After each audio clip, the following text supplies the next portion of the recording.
Muy buenos días, apreciados hermanos. Feliz sábado. Me da mucha alegría poder estar con ustedes, aunque sea por este medio, pero me da mucha alegría de que tengamos esa oportunidad. Eh, Mi nombre es Abner Lozano, soy capellán de las escuelas de acá de Montevideo y, y la verdad que qué linda oportunidad de poder estar conectados, ¿no? Poder estar participando de este medio. Me gustaría hacer una oración antes de hacer la meditación de este momento. Me gustaría hacer una oración. Querido Padre que moras en el cielo, te agradezco, Señor, porque nos das la alegría y el gozo de poder estar contigo, de poder saber que tu palabra es buena para nuestra vida y de que tu Espíritu Santo obra en nuestras vidas.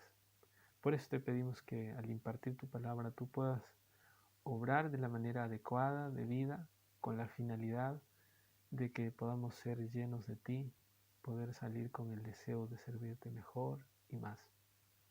En el nombre de Cristo Jesús. Amén, Señor. Bueno, eh, saben que me gustaría compartir con ustedes hoy el mensaje de uno de los libros de la Biblia. La Biblia tiene varios libros pequeños, ¿verdad? Y este es uno de ellos, un libro pequeño. Y este libro cuenta una historia que a los niños les encanta mucho, ¿no? Es la historia de Jonás. Yo cuando he contado la historia a los niños y a los niños les gusta esta historia. Y muchas veces los adultos vemos la historia de Jonás, obviamente no todos, pero muchos ven la historia de Jonás como una historia como para niños. Pero en realidad es una historia muy profunda, tiene conceptos muy interesantes y es un libro que está dirigido especialmente para un creyente, diríamos, para un miembro de iglesia. ¿Por qué? Porque es un libro que el protagonista de ese libro es alguien que es un profeta y que tiene serias dificultades, ¿no? Y que a veces podríamos decir que hace ciertas cosas que no debería, ¿no? Que no se espera de un profeta. Y a veces nosotros también, a veces, en algún momento, a veces hacemos cosas que no se espera de un creyente, ¿no? Entonces, Jonás es un libro que está muy direccionado como para un creyente. Y otra de las cosas que a mí me gusta mucho de este libro es que este libro es un libro que rompe paradigmas. Es decir, es un libro que en medio de los profetas menores, ¿no? Jonás es uno de los profetas menores, sucede algo, ¿no? Todos los profetas menores tienen una familiaridad, todos son mayormente visiones que Dios da y entonces ellos escriben. Pero en el caso de Jonás es diferente, es una historia testimoniada, es decir, el mismo autor cuenta su testimonio, así que es muy interesante. Otra de las cosas que también me llama mucho la atención es que es una historia inusual, ¿no? Porque el protagonista cuenta, ¿no? Todo esto, pero al final queda muy mal parado, ¿no? Porque esta historia nos hace decir, bueno, pero qué torpe Jonás, ¿no? Podemos hablar de Jonás. Y otra cosa que quizás yo podría añadir es que Jonás es un libro que también no tiene un cierre. ¿Cómo así que no tiene un cierre? Es un libro que no acaba. Es un libro que no tiene una conclusión, un cierre de la historia, sino es como que quedara el libro abierto. Y a mí me hace pensar este libro, se parece mucho a la historia del hijo pródigo. La reacción, la forma como acaba la parábola del hijo pródigo no termina con un fin, no termina con un cierre. A nosotros nos gustaría que la historia quede, ¿no? Y fueron felices para siempre, ¿no? Ese fin nos gusta a todos. O por ejemplo, nos hubiese gustado que el libro de Jonás termine en el capítulo 3 cuando va y ya predica, ¿no? Y todos se convierten y excelente. Pero el capítulo 4 es como que abre otra faceta y parece que no cierra, ¿no? Así que Jonás es un libro muy interesante. Después de comentarles un poquito sobre eso, me gustaría decirles que me gustaría reflexionar en 5 cosas que podemos sacar de lecciones de Jonás. La primera cosa tiene que ver con este punto. Miren, quisiera presentarlo de esta manera. En el capítulo 1 de Jonás encontramos el versículo 16, dice, sintieron aquellos hombres gran temor por Jehová y le ofrecieron un sacrificio e hicieron votos. Este versículo se está refiriendo a los marineros, ¿no? Los marineros eran eh, personas que venían de un trasfondo no creyentes, ¿verdad? Eran personas que, si nosotros leemos unos versículos anteriores, vamos a encontrar que eran personas que eran idólatras, creían en muchos dioses. Cuando se dio la tempestad, ellos clamaron a sus dioses, dice el texto. Pero ahora en este versículo encontramos, dice que sintieron aquellos hombres gran temor por Jehová y le ofrecieron un sacrificio y le hicieron votos. Es decir, frente a una situación que ocurre, estas personas reaccionan y cambian, ¿no? Eso es muy interesante este caso, ¿no? Los marineros. Ahora vamos con otros personajes de la historia. En el capítulo 3, en el versículo 10, encontramos otro caso. Y dice, mira así, vio Dios lo que hicieron y que se convirtieron de su mal camino y se arrepintió del mal que había anunciado hacerles. Y no lo hizo. Es decir, acá está hablando de la reacción que tuvo Dios frente al arrepentimiento que mostraron los ninivitas. Los ninivitas se arrepintieron y entonces Dios dice, bueno, como se arrepintieron, yo ya no voy a destruir la ciudad.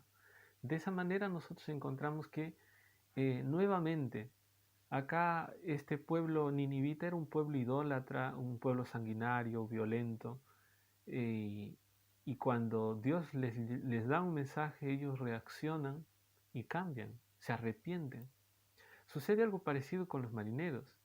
Entonces, y acá hay una enseñanza muy interesante, ¿no?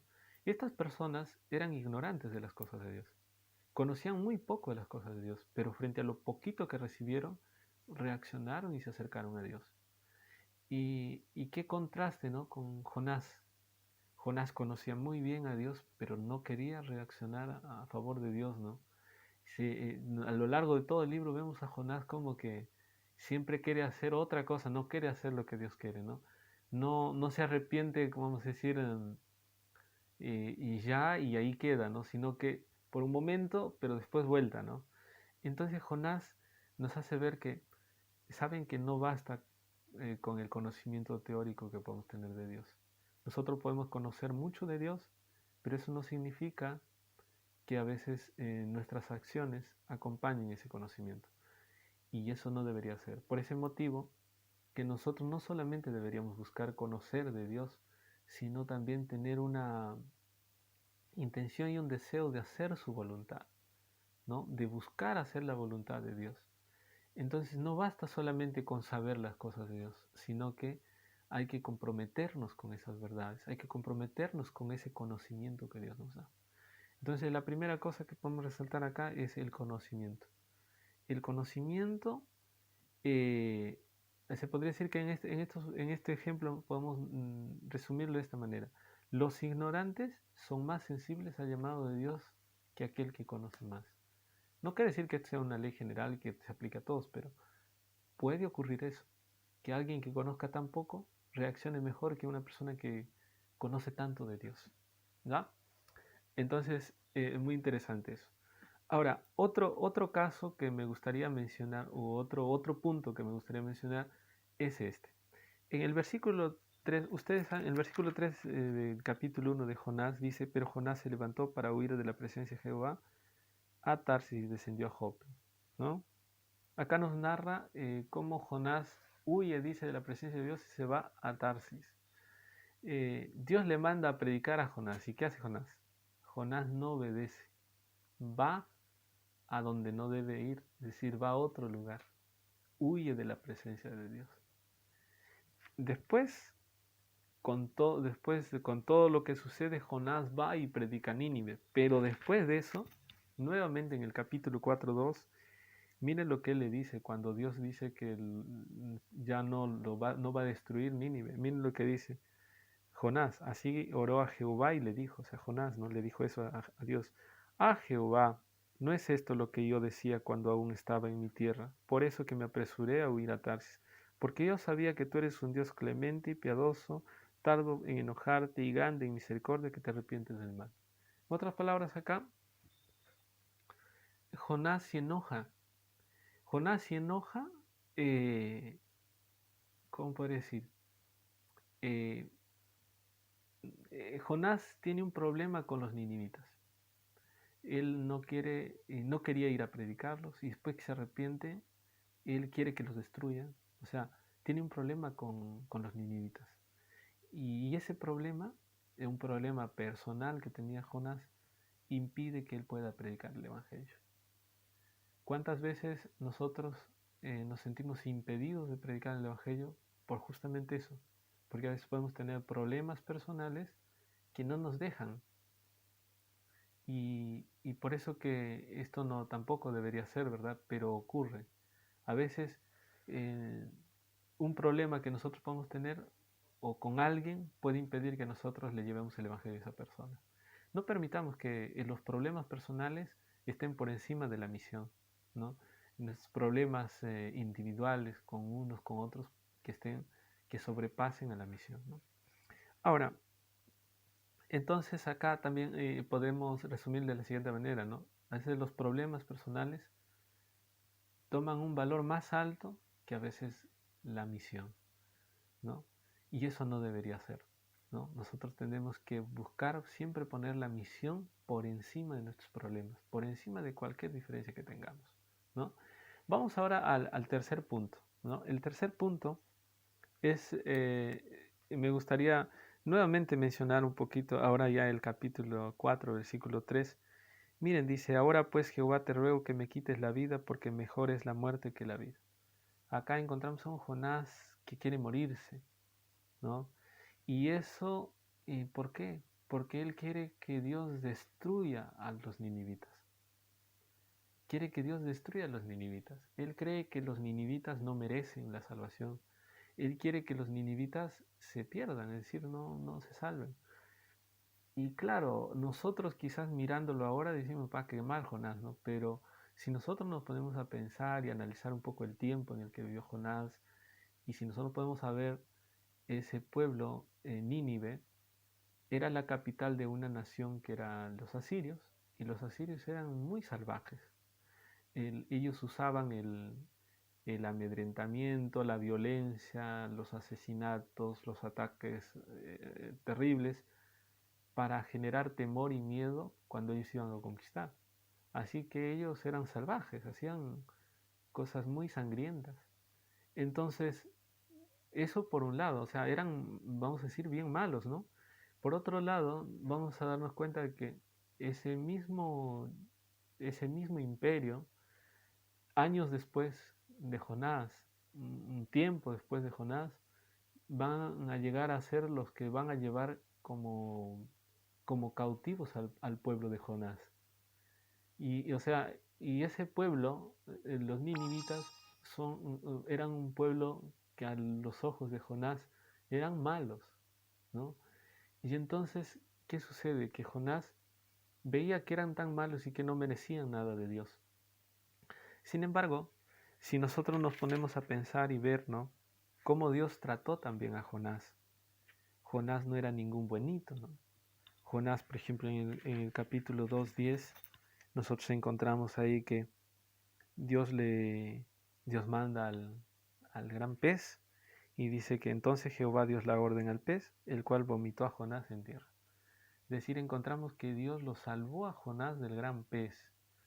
En realidad, miren cómo no, Dios provoca la tempestad y esa tempestad lo obliga a que Jonás sea echado y obviamente que ahí nomás podría haber muerto Jonás, pero Dios usa un animalito, ¿no? Un gran pez para que trague a Jonás y ahora que traga a Jonás, Jonás está salvo, es decir, no ha muerto, pero está como encarcelado.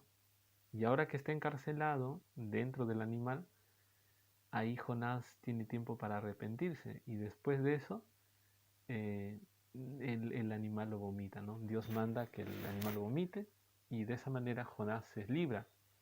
Entonces nosotros podemos ver cómo Dios trató a Jonás, es decir, Dios le tuvo mucha paciencia a Jonás y le perdonó, ¿no? Que él quería huir, quería hacer lo que quería y cuando pidió perdón Dios le perdonó.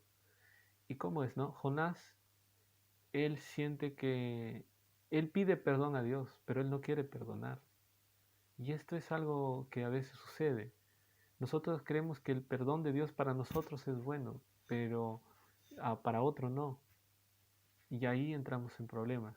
Porque si nosotros queremos el perdón de Dios, también otras personas lo quieren. Y hay que dar el perdón a otros. Nosotros también necesitamos ese perdón que hemos recibido, también necesitamos nosotros perdonar a otros. Y eso es lo que Jonás no le cuesta aprender, ¿no? Perdonar, ¿no? Bueno, a veces no somos capaces de perdonar a pesar de que necesitamos, a pesar que nosotros somos conscientes que necesitamos constantemente perdón, ¿no? De Dios. No queremos dar lo que nosotros necesitamos de Dios, ¿no? Otra cosa más que me gustaría resaltar es el punto este de que acá hay en toda la historia de Jonás, yo noto la constante guía de Dios en todo, ¿no? Por ejemplo, en el versículo 4 del capítulo 1, miren lo que dice. Pero Jehová hizo soplar un viento en el mar y hubo en el mar una tempestad tan grande que se pensó que se partiría la nave. Es decir, la tormenta que ocurrió no fue inusual, sino que acá el versículo dice, ¿no? Pero Jehová hizo soplar un gran viento, es decir, fue provocado. Dios provocó eso. En el versículo 17, miren lo que dice, pero Jehová tenía dispuesto un gran pez, ¿no? Para que tragara a Jonás. O sea, miren esta palabra que dice, Jehová tenía dispuesto. O sea, lo de la tormenta no fue casualidad. Lo del gran pez no fue casualidad. Todo estaba, vamos a decir, organizado, ¿no? Y acá en medio de eso encontramos que Jonás eh, y se ve envuelto en todo esto, ¿no? Y después Jonás termina dentro del pez.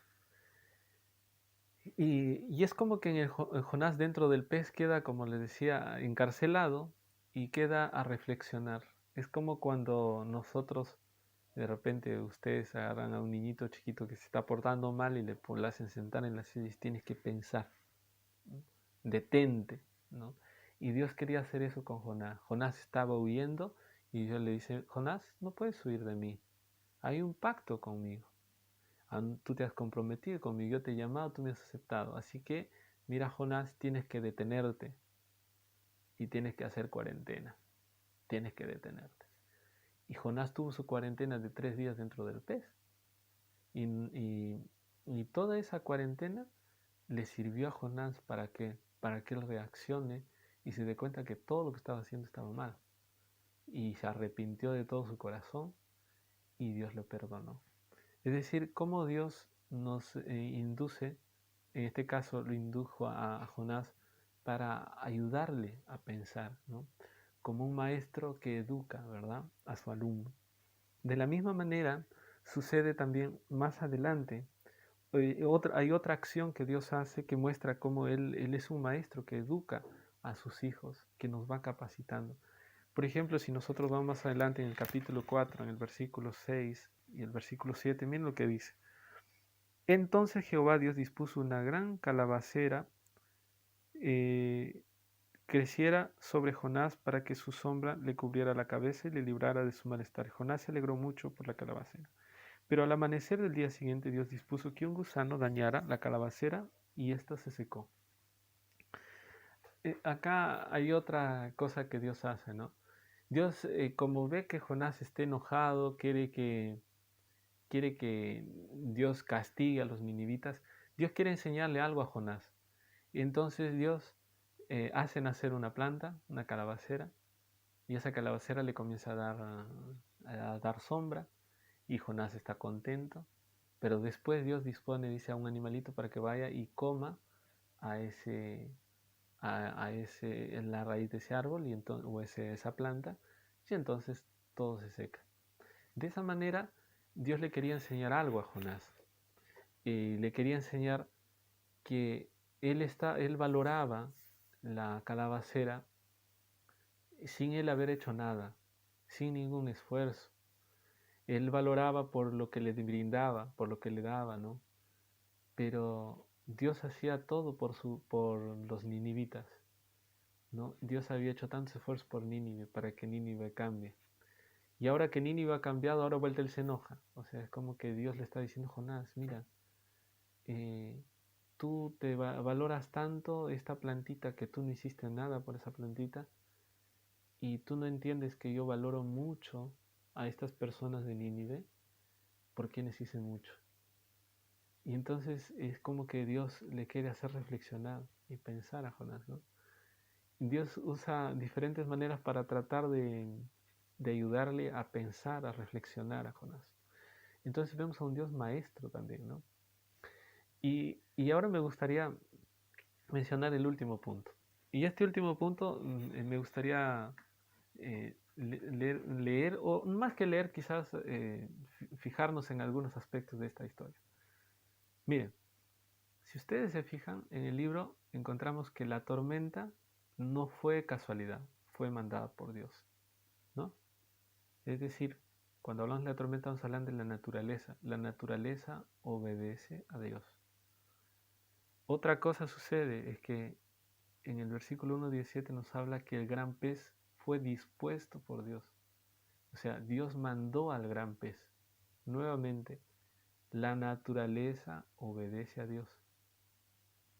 En el capítulo 4, versículo 6, dice que Dios hace de que nazca una calabacera. Nuevamente, la naturaleza obedece a Dios. En el versículo 4:7 nos dice que un gusano vino y comió a la calabacera y ese gusano lo mandó Dios también. Nuevamente, la naturaleza obedece a Dios.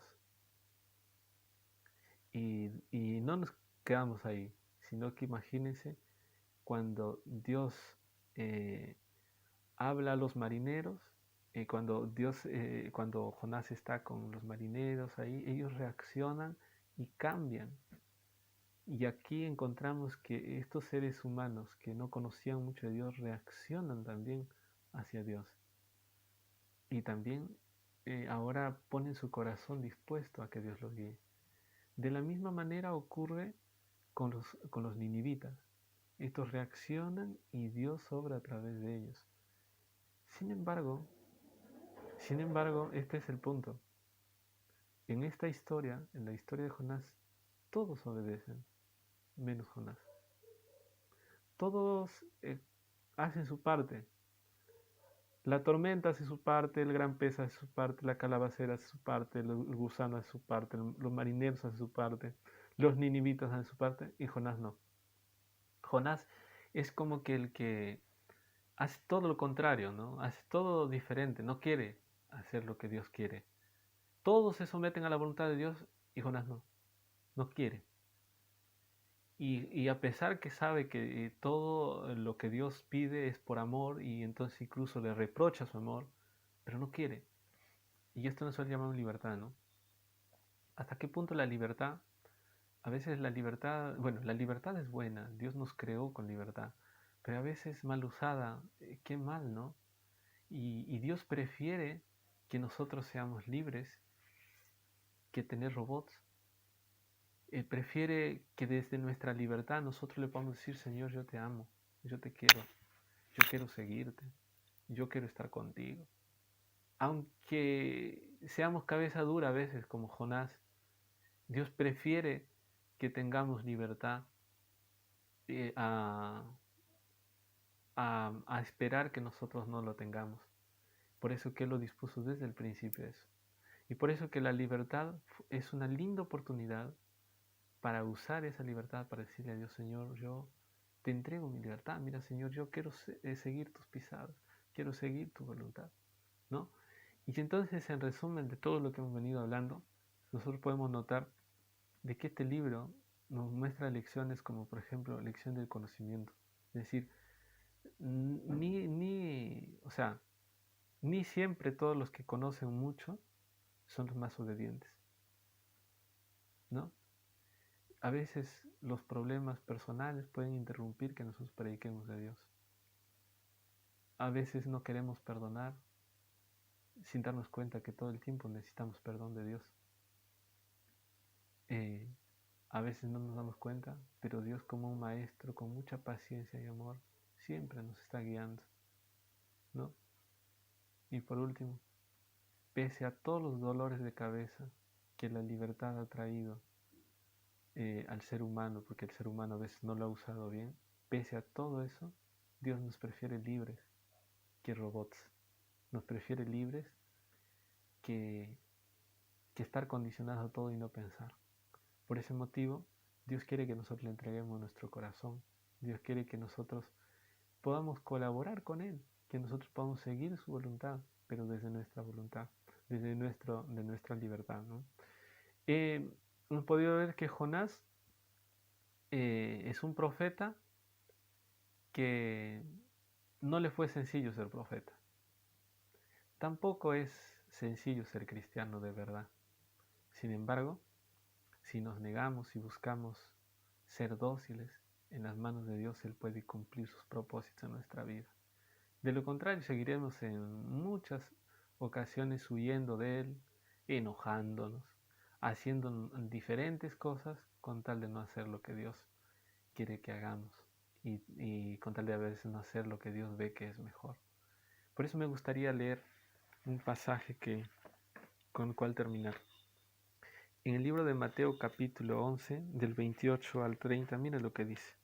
Venid a mí todos los que estáis trabajados y cargados, y yo os haré descansar. Llevad mi yugo sobre vosotros y aprended de mí, que soy manso y humilde de corazón, y hallaréis descanso para vuestras almas, porque mi yugo es fácil y ligera mi carga. Solamente cuando depositamos toda nuestra confianza, solamente cuando vamos a Dios y nos entregamos por completo, hay paz en nuestro corazón y somos capaces de perdonar lo imperdonable, somos capaces de obedecer, somos capaces de poder ser alumnos dóciles, somos capaces de poder dejarnos guiar por Dios. Por eso, hermano, en esta hora yo quisiera invitarte a que cuántas veces de repente tu relación con Dios puede ser tan inestable como la fue Jonás, Jonás con Dios. Pero el pasaje de hoy nos hace ver de que lo que necesitamos es entregar nuestro corazón a Dios y, y entregarlo de todo corazón y seguir sus pisadas, porque siguiendo ese camino, todo va a ser mejor. Hermano, que Dios te bendiga mucho y que pueda acompañarte ahí en donde estás. Me gustaría hacer una oración para terminar. Querido Padre que moras en el cielo, gracias porque tu palabra nos muestra, Señor, que en medio de todas las cosas que podemos ver a través de Jonás, podemos ver a veces que huimos de lo que tú nos dices, que a veces nos enojamos, que a veces eh, no aprendemos. Sin embargo, tú estás con mucha paciencia, con mucho amor, ahí, Señor, guiándonos, orientándonos, tratando de ayudarnos a reflexionar, a pensar y a hacer las cosas mejor. Por eso te pedimos en este momento, Señor, te decimos que queremos entregar nuestro corazón y queremos pedirte que tú dirijas nuestras vidas, que nos acompañes. Bendice a cada uno de mis hermanos, guíalos, Señor, en el nombre de Cristo Jesús. Amén.